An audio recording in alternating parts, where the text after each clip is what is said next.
Welcome back to GBS Morning Extra. If you're just joining us, you are tuned into GBS Morning Extra, and here today we are joined by two gentlemen, Daud Khalif Sirikal, and also we have with us Collins Bore. Both are youthful leaders here in our country. Bore is an educationist and Sirikal is a law student, but also is a youth leader in Mandera County.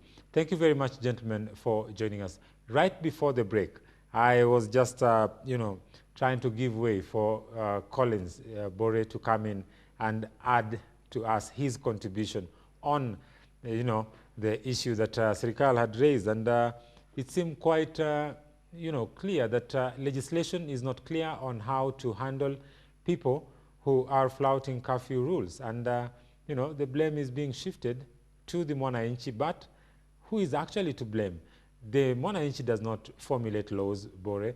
The Mwananchi only is there to follow rules, but then some Mwananchi feel like it is their right to move, and if there's no clear-cut laws and rules, then what do we do? Yes, one of the most challenging things... That's for you, Bore. Yeah, okay. Yes, one of the main challenges that we will have probably is on the cost that comes with this quarantine, because of course what we are having is that many people find it very expensive to meet the quarantine fee that has been imposed, that will be imposed when individuals are expected to stay in quarantine for 14 days. And I have also had cases of police officers who have taken advantage of this particular situation to extort money from the common Mwananchi. And as you say, these are low income earning Kenyans, and we cannot afford to take advantage of their vulnerability at this particular time. And again, one thing that I will say is that the parliament needs to come in handy. If at all Kenyans, and I have always said this, that Kenyans should abide by the regulations that have been set aside by government. And one of the main things that the government should do, and I agree with Sirikal, is to come up with policies, and that is what the Kenyan parliament can do, pass legislations that allow for individuals to be held in quarantine centers, but the bills are, paid by government or are met by government. Because if that happens, then what we would be having is individuals will be staying there, knowing that at the end of the day, the government will foot the bill. Because again, if you talk about these people being under home quarantine, some of them come from the slums and they don't have rooms, because the issue has been you would want to give them one particular room and have them stay there for some time. But the moment you take these people to their homes, some of them live in single rooms. So how do you expect them to be quarantined in that particular room when they are still with their, kids and everything? So it will be very, very difficult to have that. So I still opine that Kenyans who flout regulations must be taken to quarantine.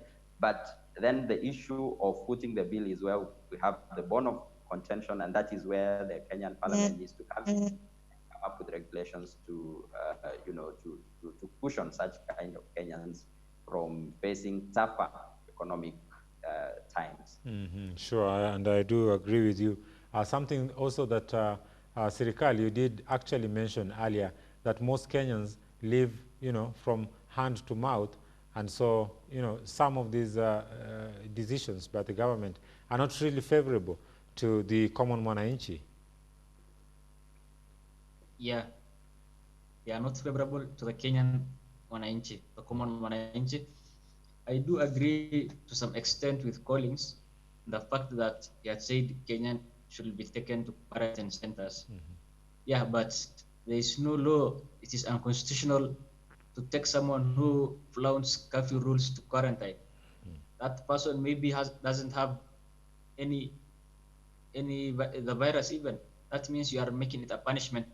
And once you make the virus a punishment, you will make citizens run away from the government, rather than the Kenyans upholding the constitution and by following the rules of the curfew. So I don't think it is ill-advised, in short, to take Kenyans who flout curfew quarantine centers. But then I want to discuss another issue attached to that. as much as we try we try as much as possible not to victimize Kenyans, of course, the virus is not a crime. It is a condition that I'm sorry, that no one has control over. Of course, if you come into contact with the virus, then of course it will affect you, or you will be infected. But right now, yesterday when we listened to the CAS for Health, Dr. Mwangangi, it is quite clear that right now, as we speak, Mombasa and Nairobi are, peaking in terms of the number of infections. And yesterday we had recorded 25 cases in the country in the last 24 hours after doing, I think, about 1,012 tests in the last 24 hours. But then the areas of interest here, we're talking about Nairobi. Nairobi formulated by Eastleigh, that's one, and also by Kawangware. Here is where the most cases are now found. It's quite interesting that, the areas that people live, and when we look at Mombasa as well, it is this time when we have our Muslim brothers, commemorating is it the, what do we call it? The Ramadan. Yeah, the Ramadan. And it's quite interesting. The other day we saw on social media, during the time of Futra, and you find that people are still converging, together and eating together from the same place. It is a culture, yes, but what do you think? I would like to start with you, Bwana Sirikal. What do we make of this? Should we just continue with business as usual, or should we find other ways of trying also to do that which we must do?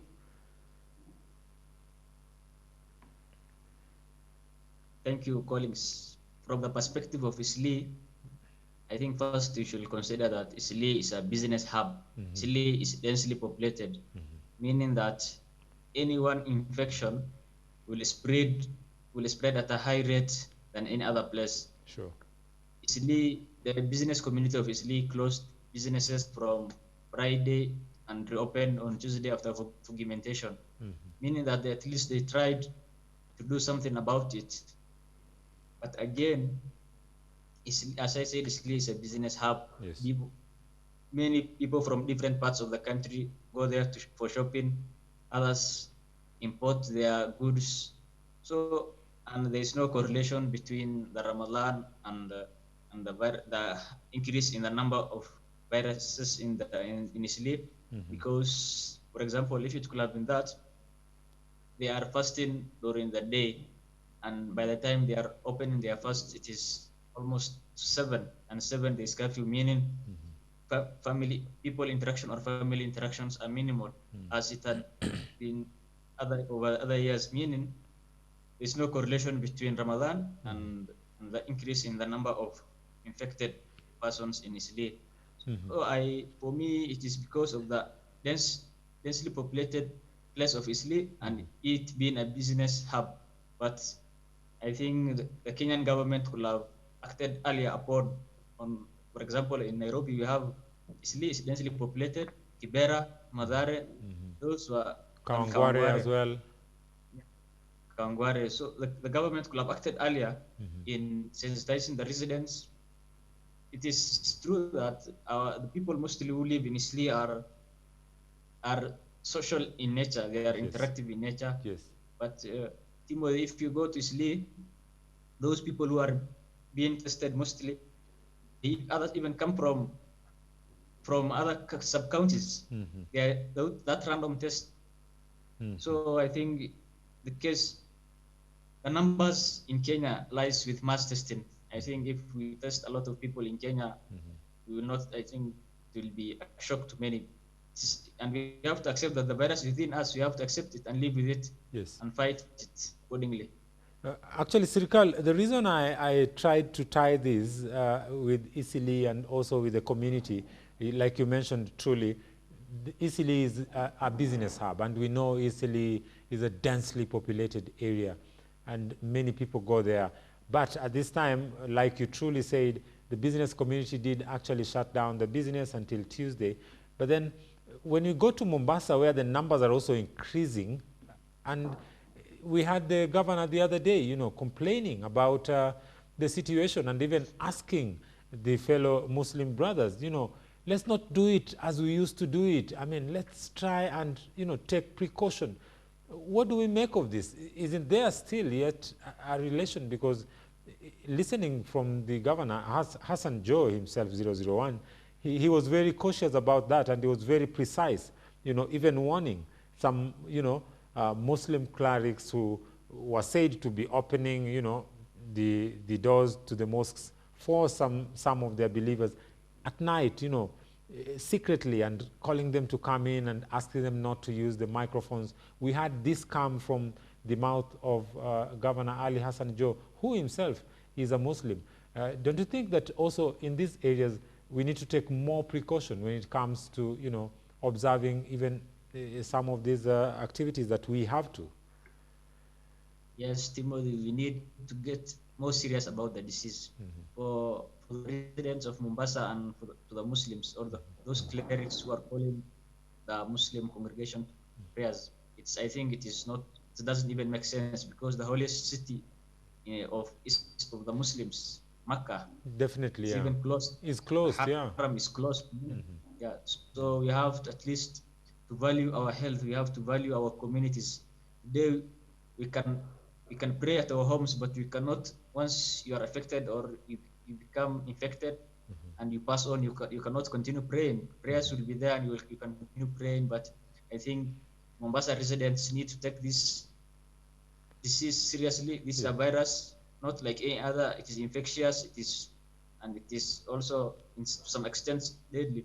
So I think sensitization should be a key in Mombasa. I think it's that the residents have little information about it or knowledge about it. I think they should be sensitized by the county government and by the Ministry of Health. Sure, I do agree. Bore, I would like to bring you into this and also hear your thoughts on the same. Yes, I would want to agree with Sarkal with everything that he has said, especially in these particular areas that have been mentioned as hotspots. These are areas that, as he says, are densely populated, and of course, businesses for them are going on as usual. You see people going on with their businesses as usual, some of them without even masks, or those who have masks have them, not put in the right manner, and they don't see any risk for contracting this particular disease. And anytime you talk to them, they will tell you, with this now popular cliche, if I may call it, that heri niuliwe na corona kuliko kuliwa na njaa. You see, that kind of statements that we have from Kenyans really statements that shouldn't be coming at this particular time. And of course, the Muslim clerics have called for, for citizens, especially our Muslim brothers, to pray from their homes, because these are very trying moments, and we cannot continue doing the same things over and over again and we expect different results. We have to change tack, we have to change strategy. That's why you have seen the governor of Mombasa come out arms blazing, because he has been on the forefront in calling for this for citizens to stay at home. Sure. Of course, through the media, we have seen certain a section of Kenyans who have decided to flout some of these regulations of social gatherings. There are those who continue. Of course, we know that Ramadan is a period that encourages our Muslim brothers to give, and they argue that they are doing what they should be doing, that is helping the needy. But as much as possible, it is good to avoid any social gathering, because you are not sure whether the other person you're interacting with is, COVID-19 positive or not.